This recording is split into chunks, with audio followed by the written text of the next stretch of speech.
The Sustainable Voice, bringing you big successes from small places worldwide. Hey, everybody, welcome back to Sustainable Voices. I just got back from Colombia, my 41st visit. And this trip was like no other. You see, this trip visited a place that I've been talking about getting to for some time now. I've been talking about getting here, 12 years ago, I went to this place for the first time. It was an epic disaster, right? I mean, there was nothing. Shouldn't say nothing. There was something really beautiful here, but it was a place that I saw potential in it, but I wanted to come back. However, it rained nonstop. There was no infrastructure. But something about it just called into me, right? And this is one of those places where, you just stumble upon something when you're traveling, when you're visiting someone, you just stumble into something by accident. You get there and go, I'm really glad I got here. Well, that's what happened here. So we were basically, when you think about what we had, 12 years ago, I got here just by chance. It was a long drive getting in. Somebody told me to go. And I'm going to mention the place in a second, but getting here, it took driving, getting in 4x4, trekking, even getting in a boat and then swimming and whatnot. And it was raining and it was muddy and it should have been completely not enjoyable, yet it was great. I came back and said, yeah, the day was a disaster, but there's something special here. You just stumble into greatness, if you will. The place I'm talking about is Caño Cristales and La Macarena in Colombia. Now, I mentioned this is my 41st visit to Colombia. A lot of people might be thinking, 41 times to where? Let me explain. I went to Colombia in 2006 for my very first time, and I fell in love with the place, right? I mean, everything that could go wrong went wrong. And I was even propositioned by a person who claimed to be my guide when I was going to the hotel. Obviously, I said no. But I started understanding that this is what they thought, what some of the local people thought they should be subjected to, or what people come here to find. Everybody knows Colombia's past. Everybody knows what its history is, and everybody knows what it's famous for. In fact, I tell all of you right now, just tell your friends, I'm thinking about going to Colombia, and see the reaction on their face. See how many of them raise their eyebrows or lose the color in their face, especially if you're telling your family and they go, wait, what, why? Why are you going here? That's just it. You see, I got here in 2006 and I just fell in love with what was there. And I kept seeing little stories. You've seen on past episodes how much we've talked about how tourism has transformed this country, right? Big successes in small places. I saw something this time around in La Macarena, 12 years after I left. And the first time was a disaster, but the first time I left and said, I am promising myself I will come back. There's still not much of an infrastructure. It's still pretty simple. But I wanted to come back because there's something here. Now, let me explain to you what Caño Cristales, first of all, is, right? Before I get into La Macarena. So I want you to set the scene for you. To get here, you've got to drive or fly, and then you got to go on a boat. You got to trek, go by 4x4, and you're schlepping in the mud. And you could be anywhere from 600 feet above sea level to 8,000 feet above sea level, depending on where you are in this reserve. But then you get to this water, and it's luminescent algae that is green in normal times, but once the sun hits it, it starts changing to different colors, be it yellow, be it red. I mean, just you name it, it is across the board. And it's the most beautiful river you're ever going to see because it is pristine, it is pure, the water is clear, and you never realize that you're basically in a remote jungle. If you look at a map of where La Macarena is, you're basically on the outskirts, you're way remote of Bogota, you're not near anything resembling a civilization. More on how I found that out later on, by the way. But you start getting here, and there's something there. Now, that's the scene, right? This river of beautiful color, the river of 5 colors that you get here, and it's like nothing you have ever seen before. In fact, when I got here in 2012, the first thing I thought of was actually my high school English teacher, who's since passed on.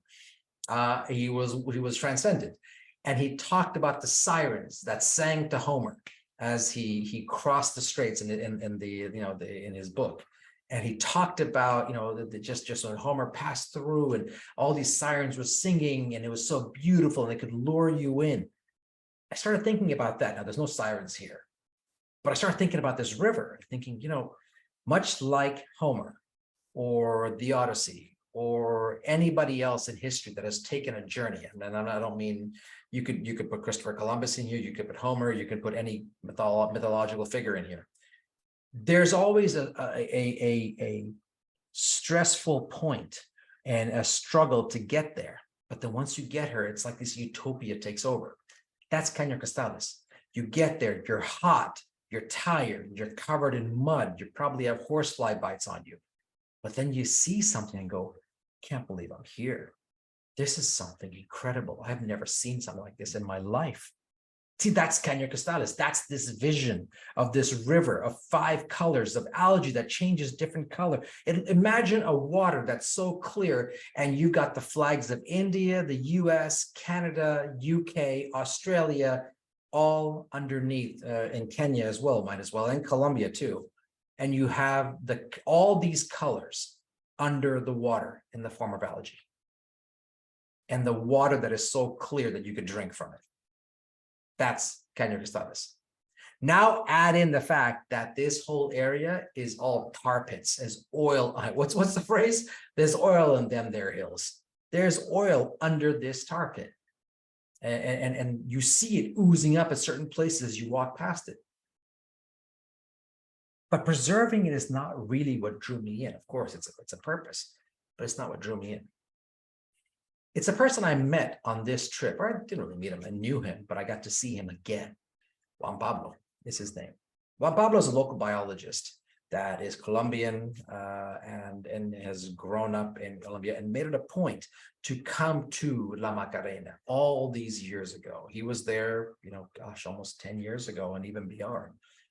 And he built this eco lodge that's here called La Manigua.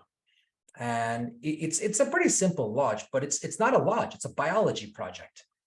And I find it ironic that, at the time of this recording, we just celebrated Father's Day. And he's like a father figure. He's half my age, but he's like a father figure. Let me explain what I mean. When you get to La Macarena and you have to get here, you have to fly or drive. We flew to get in. And this was, a 12-year vision that was just being fulfilled because I was determined to get back here. You ask anybody who's come to Colombia with me, I have driven them insane over the last 12 years trying to get back to La Macarena. So 12 years later, I get back here. It's a flight that comes in. Once we land, it's a simple town. You got to get in a 4x4. And it's a very simple town. It takes you back. Right? It takes you back in time, the structure, everything here. It's like literally everybody here is living in the 80s, even the 70s, and sometimes even beyond. It's like a little pueblito. You got this one guy who's a biologist, who's here researching this algae, researching this river, researching everything from the howler monkeys that are here and the wildlife and the bird life and everything that's here, and trying to find ways to preserve it, including how to make sure that the ground's not dug up, and the drilling doesn't reach here as well, like it's reached other parts of the world. I'm not vilifying oil companies. I know that there's a necessary part of this. So by no means am I vilifying. I'm simply saying that protecting this area, right, is what Juan Pablo's doing. That's not what drew me into him. Again, why I say he's like a father to the people here. It's the little things. When I first told him I was coming there, don't worry. When you get here, I have everything under control. Don't worry. We're going to make your vision come true. We're going to make this come true. So you get in these trucks, and it's a pickup truck with a cage, essentially. So you're sitting in the back. Actually, I had visions of my time in Sudan, because we're sitting in little Nissan pickup trucks and Toyota pickup trucks, and you're sitting in the back and you're going over this rough road, and there's mud flying everywhere and water and rocks and whatnot. And you start thinking about, this takes me back in time. This takes me back to when I was going through Sudan. So all of a sudden, even you, who's maybe visiting here for the first or second time or third time, or visiting Colombia for the first time, you're taken back in time to an experience where you felt like you were out in the middle of nowhere, an experience where you felt like you were doing something different, an experience where you felt like you were somewhere remote, and we were pretty remote, by the way. I mean, the flight alone from Bogota took an hour. The drive takes how many more hours going through different roads, even, uneven, bumpy, not bumpy, paved, not paved. I chose to fly. Last time I drove, and my organs are still rearranging themselves all these years later from that drive. So you get into this simple town, and that's where Juan Pablo's magic takes over, because you start meeting all these local guides and local people, and just the sheer volume of jobs that are created from one visit. You start quantifying in your head, how many jobs are created here over the course of a year? Because this area of La Macarena is not hotbed tourism, but they are shifting to ecotourism. They've shifted into its commitment to sustainable tourism and ecotourism, and starting to think about that. So I start talking to Juan Pablo. I start seeing that he knows everybody, first of all. And as we're talking, I start talking to some of the guides, some of his local guides that are taking us around. Guides that are also helping out with the biology research. Guides that are not really, not by the name, right? We think of guides, who've been to school, they got a degree in something, and then they're experts in the field. These guys haven't been to any kind of master's degree or anything like that. They're experts in their field of La Macarena because they grew up here. And what they had to go through was incredible. The transformation that's happened here is the very reason why podcasts like this exist. The very reason why I believe the phrase sustainability and sustainable tourism exist, right? That word gets tossed around everywhere, but why it exists is because of places like this. I'll explain to you what I mean. As we're doing our briefing with Juan Pablo, and we're going over our walking sticks and the pouches and what we have to carry and prepare for, and the mud and everything else, and how to stay together and go through and see everything and what we're going to find, one of the guides starts talking to me, and I ask him, how did we get here? It's one of my favorite questions, right? I mean, those of you who know me, you know that I've asked this question to everybody. How did we get here? How did we get to this moment right here? He goes, well, what do you mean? I said, well, there's obviously a journey and a story arc to get you here. So, as my friend Jay Golden says in the journey curve, and then what? Right? What happened first, and then what happened, and then what happened, and then what happened? So I started talking to him. Turns out when he was my daughter's age, probably even a little bit younger, he was a runner. What that means is that his parents would stick narcotics attached to his leg, and they would put the pants over and tell him to pretend he's asleep as they crossed the border. He was a mule. He is how some of his illicit drugs got into the US. He was by no fault of his own, right? He was a kid. And his parents were doing it out of desperation, because if they didn't do it, then they would be repercussions to the other part of the family, right? So it wasn't like they chose this profession, but it was being done. Listening to him. And I'm a total geek as I'm listening to him, because I remember these stories from 12 years ago. Then I remembered something had been found here in 2010, and right around the time I had visited the first time, there was something big was found here. So I started asking about that. It was a mass grave.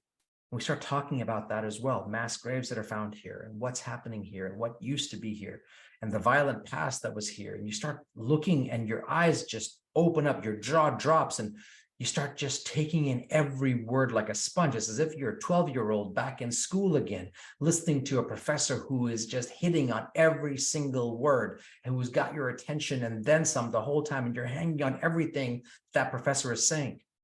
That's what was happening here.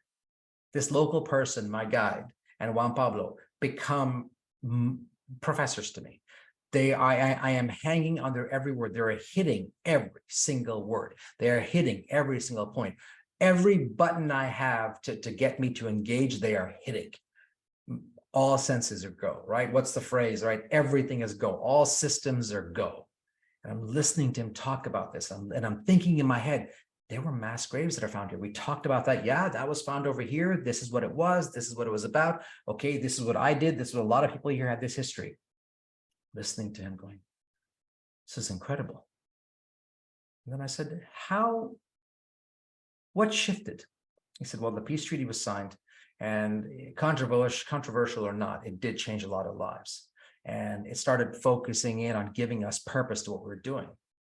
He said, but rather than me explaining to you what that means and what changed, let's go see. I'll show you.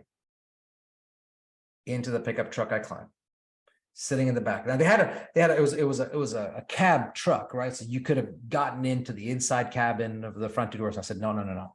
I want to sit in the back because I really want to see what's out here. I'm going to miss something. You know, it's been a long time since I've been somewhere and said, I don't want to miss anything. I want to see everything. I don't want to miss anything. I want to sit, tie me to the roof if you have to.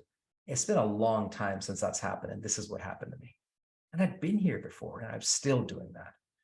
There I am in the back of the truck, up and down, up and down. All I could think of is that scene from Ace Ventura. I don't know why I even thought about that, but the scene from Ace Ventura where Jim Carrey's character is bouncing around in his Jeep or Land Cruiser and he's on a paved road. Well, we weren't on a paved road. This was full dirt, going through mud, going through puddles, going through everywhere, up and down, ebb and flow.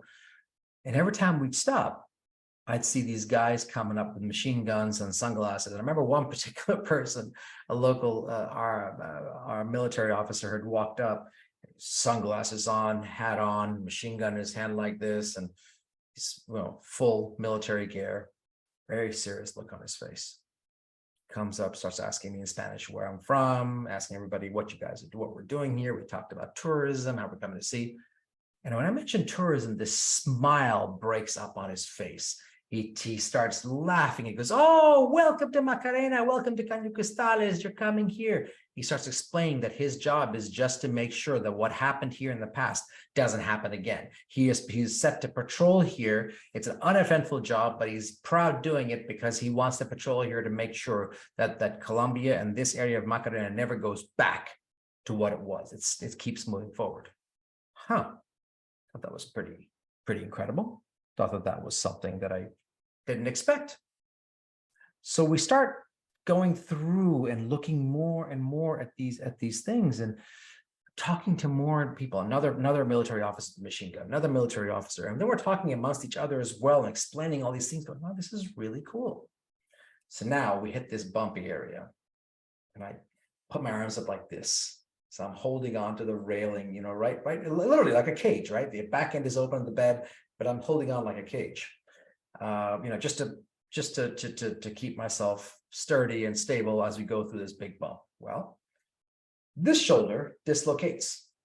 It's obviously relocated now because I can move my arm, and I've dislocated enough times where I know how to pop it back in now, right? So I have to now show somebody how to pop that shoulder back in. If you never had it done, it is quite painful. I wish I could sit here and tell you that it was cathartic or some sort of experience that brought relief once the shoulder went back in. Quite the opposite. It hurt coming out and it hurt going back in. Now, mind you, I guess it's something that maybe makes you feel like a man's man, right? Because as I'm doing this, I don't know if I should, you know, crawl in the corner of the fetal position and wait for help, or if I should just grin and bear it. Before I can decide, another military officer comes up and is shaking hands and saying hi and laughing and proud that we're all there and proud to show off Macarena. And now I have to shake his hand. I use my left hand to shake his hand, not my right hand. And don't lead on to what's happening because the shoulder has not been put back into place, but I don't lead on to how much pain is there. At which point somebody local says, hey, do you need some medical care? I said, I don't know. I might need a doctor. He goes, well, we have a witch doctor. A witch doctor. And somebody this morning said to me, well, I would have tried it. Yeah, I'm still adventurous, but I'm not that adventurous. So I got really quiet. And the gentleman who's there starts asking me with the military officer, why are you so quiet? What are you thinking about? He goes, I'm wondering if my shoulder hurts bad enough to warrant a witch doctor, or if I can just keep going. Keep going. I couldn't believe how many smiling faces we're seeing everywhere. People who are just so happy to see you and talk to you, and you know, locals, again, all locals, most of them guides. And so we start getting out of the truck and start trekking. We have to go in a boat first to get there, and then the vehicle, I forget the order, it was basically planes, cars, and walking all over the place, or however you want to do it. But it was a full gamut. So we start walking through this field, and it's sand. It feels like quicksand. You can see the oil coming out. It's rocks. It's hotter than Hades as you're walking through here. You're thinking to yourself, there's oil coming on this ground. but I'm supposed to find pristine waters. I still cannot believe nature's working in this way. And I'm listening to the guides and the porters talking about their background and how much pain they've been through, whether it's at the hands of a cartel past or the paramilitary or the guerrillas or you name it, right? There's a violent past that brought them to this point. And that was the one word, violent. You know, we started talking about how we got here. Every story revolved around violence. And every story revolved around how Juan Pablo changed their life, a local biologist, and how he changed their life because of his commitment, And literally, just this commitment to showing off this area in Colombia before it became a thing. And we start thinking and looking, and all of a sudden, one of the guides says, okay, now please close your eyes. Please look down, only look down. Open your eyes when you walk, but look down, not up. We get there. And I hear water running. I'm getting excited because I'm like, ooh, I was here last time, but it was a different area. I was here last time and it was beautiful, but I remember it was so cloudy and it was raining. And I remember what I saw. I get excited. I can't believe we're here. I can't believe we did it. Juan Pablo's next to me and he's prepared us well, right? We're all wrapped up in hiking shoes and waterproof shoes and hiking pants and wrapped on the head, and we're wearing a scarf or a bandana, and we've got a hat. I mean, you name it, right? I mean, we look like we were setting out to be in the next Indiana Jones movie, right? I mean, we were the next Indiana Jones, I guess, and we look like that. And all of a sudden, we get here, and I look up. It was like I'd been here for the first time, even though I'd been here before. And we're just at this point, it just set in us. I cannot believe we're here. I looked at Juan Pablo. I said, Juan Pablo, how does this place exist? We just passed through oil fields. We passed through tar pits, and we're here. How does this exist? He looked at me and he says, Ashish, look around you. This has always been here. We just couldn't get here. This has always been here. He said, Colombia, like other countries in the world that had a difficult past, have always been giving. It's just a matter of who's been taking. Those are some pretty solid words. So, of course, we get to the river. I'm stripping off my clothes. I got my bathing suit underneath. I'm ready to jump in. I didn't care what it was hot, cold, and this water's there. Now, remember, we're not wearing any sunblock. We're not wearing insect repellent. We're not wearing any kind of chemical that could wash off into this water. We are preserving what's here. And I think in the whole time, I found maybe one piece of garbage, which when you hear stories about places like Mount Everest, just littered with garbage now. I was expecting that. I didn't find that here. You know, is it unavoidable? Of course not. But it wasn't to the degree that which I thought it was. And I started looking around and just seeing this transformation. Now, I want you to picture what I look like, right? So I've got just a bathing suit on. I've taken off my hot hiking clothes. I'm jumping in the water and I got a GoPro on my head right here. Like, ooh, turn it on, go underwater, swimming underwater with this GoPro on, taking video of everything. I'm looking at the algae. You can't touch any of it. So you got to be careful not to step on it. You got to be careful not to where you are. The rocks are a bit slippery under the water. So you got to be careful not to cut yourself on the rock, but you just want to go in and just be careful and just look around. And it's just, the water's not cold. The water's just perfect. And you're sitting up on this rock and then you go into this place. And this is a place where you're just taking in this view where you still can't believe that you're here. I'm talking to Juan Pablo about this as we get up, going, Juan Pablo, this place is unbelievable. This is more beautiful than I thought it would be. And he goes, this is what transformation looks like. This is what transformation through tourism looks like. And I was just waiting to say this, and I started to realize at that moment that this man who is in his 20s, maybe early 30s, is literally everybody's father. You know, he has become this father figure to help people make something of their life here. They're not relegated to whatever their environment are and their surroundings are. We hear the story all the time, right? Whether we talk about inner city in the US or inner city in Canada or anywhere else in the world, we talk about kids saying, you know, you're not a victim of your circumstance. You got to make something of your life. These guys are doing that. And how much worse does it get than having illegal narcotics strapped to your leg, having pants put over and telling you, shh, pretend you're sleeping as you pass through law enforcement. Think about that for a second. And that's your childhood. And now here you are proudly as a guide, as, you know, I shouldn't say guide, but as somebody who's a teacher, as a professor, teaching you about the biology of these algae, the biology of the trees, the monkeys, the wildlife that's here, everything that's here, talking about this ecosystem. And that's just what it is. It's a pure ecosystem. It is untouched. It is not it's not polluted, it's not tapped into, it's not dug, it's not drilled, it's just there.